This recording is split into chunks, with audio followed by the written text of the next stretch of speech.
ଖେଳିଛନ୍ତି ସେମାନେ ଯୌବନାବସ୍ଥା, ପ୍ରୌଢ଼ାବସ୍ଥା ଏବଂ ବୃଦ୍ଧାବସ୍ଥା ପ୍ରାପ୍ତ ହୋଇଛନ୍ତି।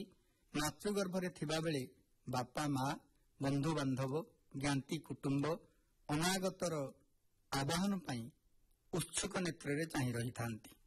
ଟିକି ପିଲାଟିର ଜାତକର୍ମ, ପଞ୍ଚୁଆତି, ବାରରାତ୍ର, ଏକୋଇଶିଆ, ସମକ୍ଷେତ୍ର ଇତ୍ୟାଦି ଖୁବ୍ ଜାକଜମକ ସହକାରେ ପାଳନ କରନ୍ତି।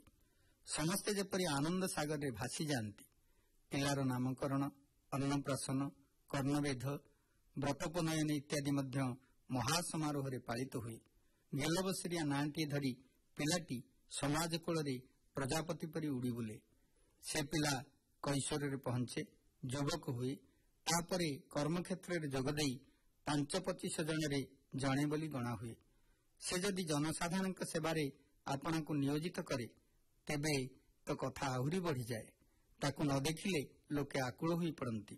ତାର ଭଲମନ୍ଦ ହାନିଲାଭ କଥା ଶୁଣିବା ପାଇଁ ଦେଶ ଦୁନିଆର ଲୋକମାନେ ଆଗ୍ରହ ସହକାରେ ଅପେକ୍ଷା କରି ରହିଥାନ୍ତି। ଏ ଭିତରେ ହୁଏତ ସେଦିନ ଜନ୍ମଗ୍ରହଣ କରିଥିବା ପିଲାଟି ପ୍ରୌଢ଼ ବା ବୃଦ୍ଧ ହୋଇଯାଏ। ତାର ମସ୍ତକର ପକ୍ୱ କେଶ, ମୁଖରେ ଗଳିତ ଦନ୍ତ, ଦେହରେ ଲୋଳିତ ଚର୍ମ ଦେଖାଯାଇଥାଏ। ଚକ୍ଷୁ କୋଟରଗତ ହୋଇଯାଏ। ଦୃଷ୍ଟିଶକ୍ତି, ସ୍ମୃତିଶକ୍ତି କ୍ରମଶଃ କମ୍ ହୋଇଯାଏ। ତଥାପି ସେହିଦିନର ସେହି ପିଲାଟି ଯୁବକ, ପ୍ରୌଢ଼ ଏବଂ ବୃଦ୍ଧ ବୋଲି ସମାଜ ମନେ ରଖିଥାଏ। ଶରୀରର ସମସ୍ତ ପରିବର୍ତ୍ତନକୁ କେହି ହୁଏତ ଲକ୍ଷ୍ୟ କରନ୍ତି ନାହିଁ। ଯେତେବେଳେ ଶରୀର ଛାଡ଼ି ଆତ୍ମା ପକ୍ଷୀଟି ଆରପୁରକୁ ଉଡ଼ିଯାଏ ସେତେବେଳେ ସମସ୍ତେ କହନ୍ତି ସେ ପରଲୋକ ଗମନ କଲେ। ପୁରୁଣା ଶରୀରଟି ପଡ଼ି ରହିଥାଏ। ଜ୍ଞାତି କୁଟୁମ୍ବମାନେ ସେହି ଶରୀରର ଅନ୍ତିମ ସଂସ୍କାର କରିବା ପାଇଁ ତତ୍ପର ହୋଇ ଉଠନ୍ତି। କିନ୍ତୁ ସେ ନଥାଏ।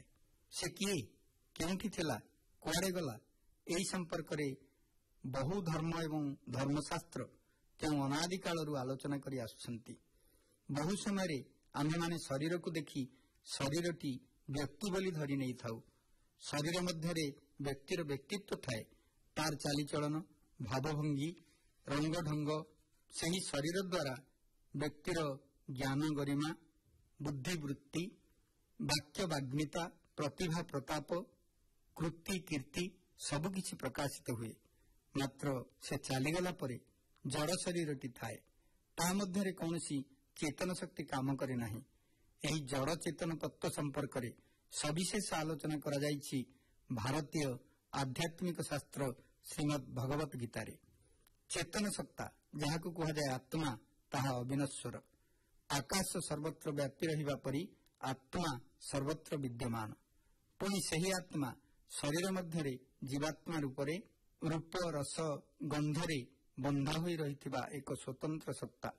5 ଜ୍ଞାନେନ୍ଦ୍ରିୟ, 5 କର୍ମେନ୍ଦ୍ରିୟ, ଷଡ଼ରିପୁ, ମନ, ବୁଦ୍ଧି, ଅହଙ୍କାର ଏମାନେ ସମସ୍ତେ ମିଶି ଜୀବାତ୍ମାକୁ ସଂସାରର ଜଞ୍ଜାଳ ମଧ୍ୟରେ ବାନ୍ଧି ରଖିଥାନ୍ତି।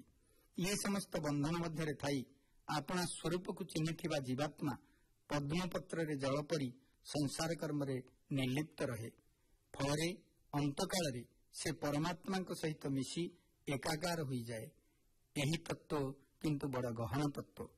ଯେଉଁମାନେ କହନ୍ତି ଇହଲୀଳା ସାଙ୍ଗ କରି ଜୀବାତ୍ମା ଯମପୁରକୁ ଯାଏ, ସେମାନେ ଠିକ୍ ଭାବରେ ତତ୍ତ୍ୱଟି ବୁଝିପାରନ୍ତି ନାହିଁ।